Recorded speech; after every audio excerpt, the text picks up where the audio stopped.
Habang papalapit na tayo sa huling bahagi ng taon, nagsikap ang mga senador na tapusin ang ilang mahahalagang hakbang para sa kapakanan ng mga Pilipino, kabilang ang pambansang budget para sa 2025. Narito ang mga balita.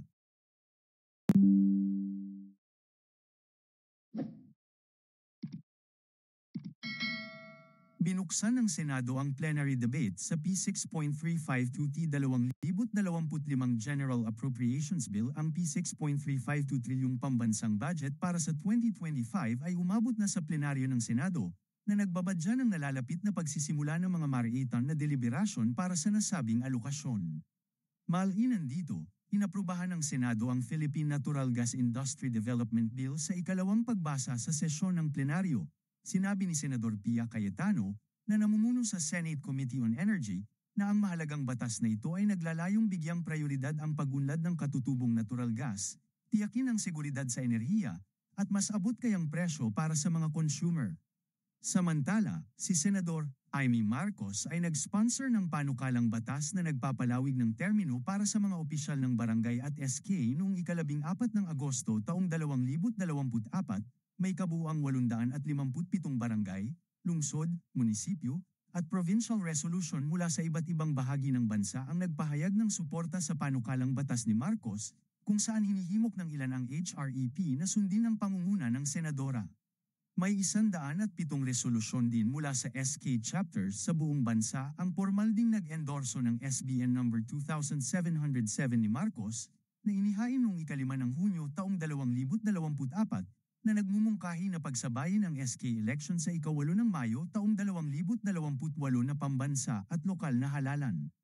Si Senador Mark Villar naman ay nag-sponsor ng panukalang batas na nagdedeklara sa Pampanga bilang Philippine Culinary Capital. Umabot na din sa plenaryo ng Senado ang Proposed Foreign Affairs Pension Differential Act.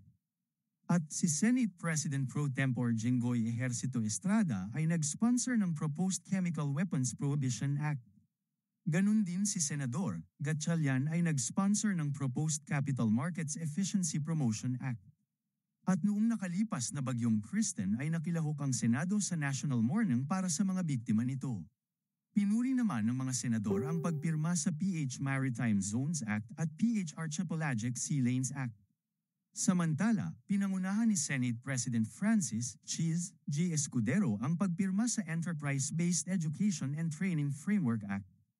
Tinalakay din ng Senado ang mga panukala na ipagpaliban ang halalan sa BARMM at nakatutok ang Senado sa pagpapalakas ng Philippine Coast Guard sa ilalim ng Senate Bill 2650 ng senador.